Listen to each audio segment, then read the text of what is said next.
Достор, барыңарга салам. Блогер Джейк Полду экс-чемпион Тайрон Вудли нокаут кыла алса анда $500 миллион берерин сунуштады блогер Джейк Пол. Жана казакстандык мушкер 3-чү жолу УФС'де жеңилгенден соң өз сөзүн билдирген. Жана УФС дагы бир ирет мүмкүндүк береби 5-чи жолу. Ушул тууралуу маалымат алды да угасыңар. Достор, каналда жаңы болсоңуз катталыңыз каналга. 18 декабрь күнү америкалык блогер Джейк Пол жана Томми Фьюри бокс боюнча кезигүүсү керек эле. Томми Фьюри травма алды деген кабардан кийин ордуна УФС экс-чемпиону Тайрон Вудли менен блогер Джейк Полдун реваншы 2-чи жолу болуп өтөт. Джейк Полдун айтуусунда эгерде Тайрон Вудли мени нокаут кыла алса, анда мен $500 миллион берем деп айтты.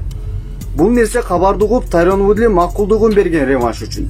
Жана Джейк Пол бул шоуда Вудлини нокаут кыларын айткан. Жана бул нерселерге мушкелер комментарий сет тармактарда жазып өттү. Тайрон бул бизнес менен алектенет.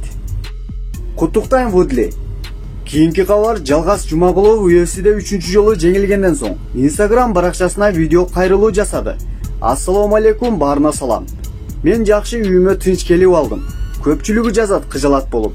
Баарына рахмат. Абдан жакшы. Колдоп турганыңар үчүн иншаллах акырына чейин барабыз. Азыр салам. Сөзсүз восстановление болуп, кайрадан бул нерсени далилдейм. Туура, бул жакшы нерсе эмес. Ар дайым жеңилүү. Бирок алхамдулиллах, мага эскертилди.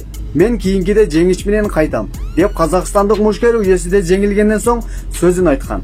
4 жолу УФС'де беттеш өткөзүп, бир гана жеңгени үчүн бул нерсе аянычтуу болгондуктан көпчүлүк адамдар негатив жазып салган достор.